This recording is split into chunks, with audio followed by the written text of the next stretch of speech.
যে এই বিষয়টা আছে তাহলে এটা অবশ্যই আছে, কিছু কিছু ক্ষেত্রে আছে, কিছু কিছু ক্ষেত্রে নাই। সো হ্যাঁ, আমার এরকম অফার আসছে, সো এগুলো আমি এড়াইয়া চলছি। এমন বিগ বিগ কাজও আমি করি নাই, বাদ দিয়েছি সেটার জন্য। সিনেমা করো তো প্রত্যেকটা মানুষেরই স্বপ্ন থাকতেই পারে, ওকে আমারও আছে। সো যদি কখনো আমার কাজ দেখে, আমার অভিনয় দেখে ডিরেক্টর প্রডিউসাররা মনে করে যে হ্যাঁ আমাকে দিয়ে কাজ করানো পসিবল, অবশ্যই আমাদের মেগাস্টার সাকিব খান। আসলে তিনি তো বাংলাদেশের সুপারস্টার, মেগাস্টার, তার বিষয়ে এক্সট্রা করে কোনো কিছু করতে পারবো না। সো উনি সব দিক দিয়ে পারফেক্ট। কাজ জানা থাকলে কোনো কিছু হার্ড না, সবই ইজি।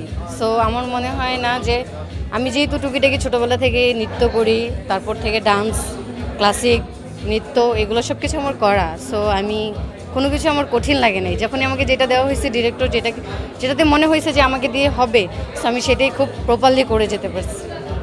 হ্যাঁ, আমি টুকিটাকি শুনেছি, বাট কখনো দেখি নাই। সো এটার বিষয়ে আমি আর কিছু বলতে চাচ্ছি না। প্রিয়া জান্নাত। ফ্যাশনেবল মিউজিক ভিডিওতে and fashionable photoshoot, brand shoot, কিছু ব্র্যান্ডের সাথে চুক্তিবদ্ধ ব্র্যান্ডের কাজগুলো কন্টিনিউ করা হচ্ছে।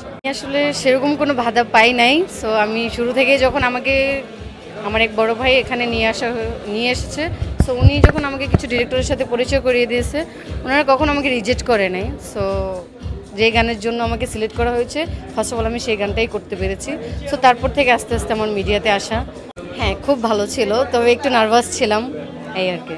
তবে আস্তে আস্তে এখন ঠিক আছে। কাজ জানা থাকলে কোনো কিছু হার্ড না, সবই ইজি।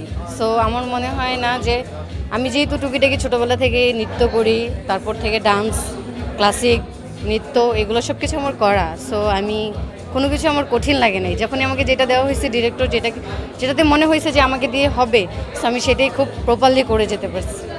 কেন না, আমি মিউজিক ভিডিও এবং ফ্যাশনেবল তো সবসময় থাকবো না। আমি ফোকাস করতেছি নাটক, অ্যাক্টিংটাকে ফোকাস করতেছি যে কিছু একটা করার জন্য। সিনেমা করো তো প্রত্যেকটা মানুষেরই স্বপ্ন থাকতেই পারে, ওকে আমারও আছে। সো যদি কখনো আমার কাজ দেখে, আমার অভিনয় দেখে ডিরেক্টর প্রডিউসাররা মনে করে যে হ্যাঁ আমাকে দিয়ে কাজ করানো পসিবল, তাহলে ওকে হ্যাঁ। আমাদের মেগাস্টার সাকিব খান। তারপর পার্সোনালি ভালো লাগে সিয়াম ভাইয়াকে।